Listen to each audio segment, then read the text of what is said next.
As we continue to witness the growth of American soccer, one thing that cannot be ignored, one thing that can't be overlooked is the value of in-state rivalries and how in-state rivalries have brought the best out of many teams in the MLS, particularly the Pioneers. The arrival of LAFC has lit a fire in LA Galaxy.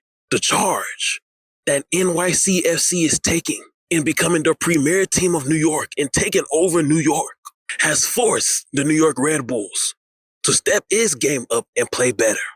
The arrival of Austin has lit a fire in FC Dallas. FC Dallas, a team that last year didn't really look like it belonged in the MLS. This year, they secured a top seed in the Western Conference. That's due to the arrival of Austin and the play of Austin. Now you're going to have a team in Houston that fired their coach. Didn't even give him 2 full seasons. Why? Because Austin has forced the 2 MLS teams that have been around in the league longer than them to play better. Look at Orlando, Miami, 2 young teams. And both of them are trying to take each other out. Every time a Orlando and Miami team play each other, even in the US Open Cup this year, those 2 teams treated that as a playoff game. In-state rivalries bring out the best in MLS teams.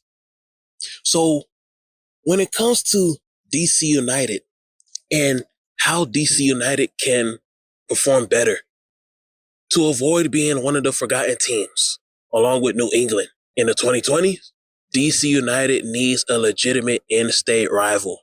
Now, I know Philadelphia is one of their rivals, and the rivalry between Philly and DC is legit, is real.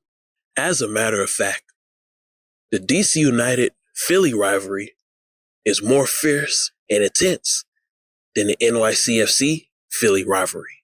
These 2 teams are even battling each other for recruits in at least the northern half of Maryland, particularly the Baltimore area. Like the entire Maryland state along I-95, DC United and Philly are competing with each other for recruits. So that rivalry is legit and it's real.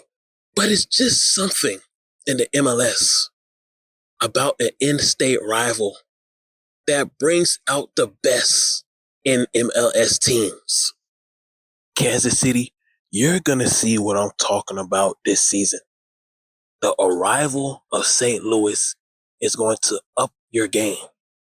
It's going to lit a much-needed fire from a poor 2020 season. Well, I can't even say it was a poor 2020 season for you, Kansas City, but from, I'll say, a struggling 2020 season. You're going to see what I'm talking about, Kansas City. So when it comes to DC United needs an in-state rival. Now, I know you political science majors, y'all going to say, it's the District of Columbia and it's its own state or whatever.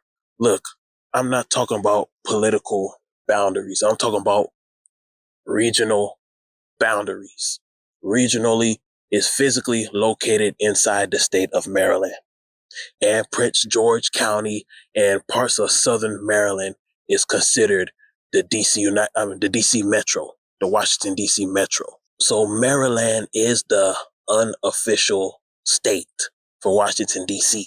So when it comes to in-state rivalry, what about MLS expansion to Baltimore? Now, I know this summer I said that the USL should start a team in Baltimore. And the reason why I said that was because the MLS was considering, and they probably still are considering, starting a next pro team in Baltimore. And the next pro team is going to be a DC United affiliate. But MLS, what if you scratch those plans and start a major league team in Baltimore? Because similar to Jacksonville and New Orleans, Baltimore is not some small little town that you should treat as a developmental city. Baltimore is a big world-class city potentially up there with Philly, potentially up there with Washington, D.C., potentially up there with Pittsburgh. So Baltimore can be number 31 and Indianapolis number 32. Because all of us know that Las Vegas is going to be number 30. And I mean, it just hasn't been officially announced because you haven't officially secured land in Vegas, which is understandable because you don't want a Charlotte FC situation where late in the season you're broadcasting a game and there's gridiron football lines mixed with soccer lines. That is so unprofessional and it's just an ugly look. So I understand your patience with the Las Vegas situation. But when it comes to 31 and 32, there's no reason why for you to expand to any more Western cities because 29 and 30 are already going to be Western cities. You have enough teams in Cali. You don't need 4 teams in Cali. There's no need of you going to San Diego when you have 2 in Los Angeles. Now, if you had 1 in Los Angeles and you wanted to add another one in San Diego, that would be fine. But you already have 2 major Southern California teams. You already got a team in the Bay. That's fine. When it comes to Texas, you already got the 3 major cities. Dallas, Houston, Austin. There's no point in you going to San Antonio when you already have Austin. And the distance between Austin and San Antonio, I believe, is like an hour or an hour and 30 minutes. So MLS, you need to improve your Eastern presence. You already have a strong Western presence. And the Western Conference is extremely competitive. It's extremely fierce. And you're already adding 2 more teams, St. Louis and Vegas. So you need to improve your base in the Mid-Atlantic region, the Mid-Atlantic and the Great Plains Midwest region. So when it comes to the East, you're already good on the South. Atlanta, Orlando, Miami, Nashville, Charlotte. That's enough for the Southeast.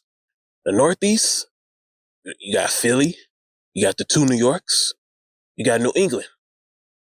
That's good enough right there. But when it comes to that central Great Plains Midwest region, all you really have is Chicago, Columbus, and Cincy. Now DC is also part of that Northeast, but DC is more like in the middle. Maryland is more like in the middle. It's like that Mid-Atlantic region. So for that Mid-Atlantic region, it's really only DC and the 2 Ohio boys, like the Mid-Atlantic Great Lake region, Chicago, the 2 Ohio boys, and DC. That's 4. So I think it will benefit you, MLS, if you add 2 more teams there. Baltimore and Indianapolis. Indianapolis already have plans of building a 20,000 seat stadium. Their ultimate goal is to move up to MLS, similar to how Cincy promoted themselves from USL to MLS.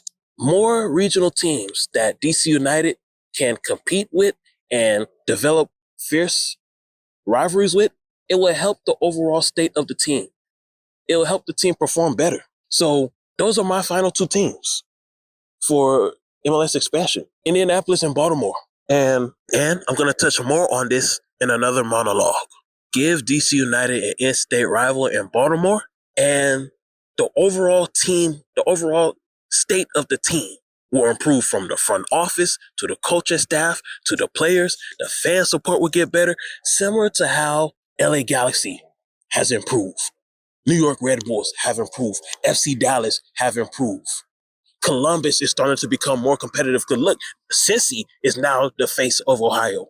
Columbus is no longer the MLS face of Ohio. Cincinnati is now the MLS face of Ohio. So Columbus is becoming more aggressive, making moves to make sure that Cincinnati's reign as face of Ohio don't last long. The new in-state teams, in-state rivalries is what's helping the Pioneer clubs to improve their play and to make a comeback. And the same will happen for DC United if they have an in-state rival.